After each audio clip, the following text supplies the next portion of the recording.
Baik, di sini saya akan menjelaskan opini saya tentang novel yang berjudul Tenggelamnya Kapal Van der Wijk dari karya Hamka. Dalam novel ini menjelaskan bahwa karya sastra memiliki tema penting mengenai cinta, tradisi, dan konflik sosial dalam masyarakat Minangkabau di masa lampau. Fokus cerita ini adalah perjuangan Zainuddin, seorang keturunan Minang Makassar yang menghadapi diskriminasi dari budaya Minangkabaunya asli, serta usahanya untuk mencintai Hayati, seorang wanita yang dari kalangan bangsawan asli Minangkabau.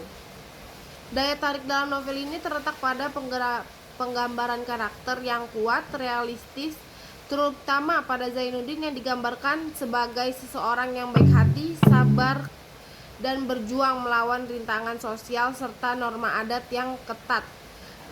Ketegangan antara cinta yang tulus dan berbagai rintangan yang berhubungan dengan adat menciptakan latar yang menarik dan banyak kritik sosial, terutama diskriminasi yang disebabkan oleh suku serta adat yang membatasi kebebasan individu. Novel ini juga mencerminkan tentang konflik nyata antara tradisi dan modernitas yang dialami oleh para tokoh seperti Hayati yang akhirnya terpaksa mengikuti tekanan dari keluarganya dan adat, meskipun hatinya tetap terikat pada si Zainuddin yang menyoroti isu lebih luas tentang kebatasan sosial yang sering menghalangi kebahagiaan dan keberhasilan cinta sejati. Bahasa yang digunakan oleh Hamka ini memakai puitis dan khas yang sangat dipenuhi dengan nilai-nilai moral, sehingga meningkatkan karya ini tidak hanya sebagai novel romansa, tetapi juga sebagai mencerminkan budaya yang mendalam. Novel ini juga berhasil mengajak pembaca untuk merenungkan pentingnya sikap toleransi dan keterbukaan terhadap perbedaan dalam masyarakat yang beragama, etnis, dan budaya.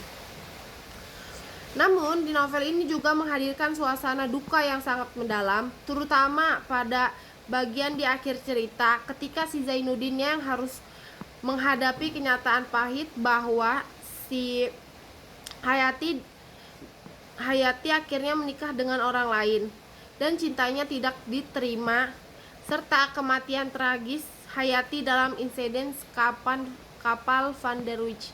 Momen ini menjadi puncak menyentuh hati para pembacanya terhadap penderitaan akibat prasangka dan ketidakadilan sosial secara keseluruhan. Tenggelamnya kapal Van der Wijk ini adalah sebuah karya sastra yang penting dan memberikan wawasan dalam tentang nilai-nilai kebangsaan, tradisi, dan perjuangan cinta di tengah kenyataan sosial Indonesia pada masa lalu itu. Novel ini juga bukan hanya layak dibaca untuk cerita romantis, tetapi juga sebagai sumber pemahaman budaya dan kritik sosial dalam yang relevan hingga sekarang.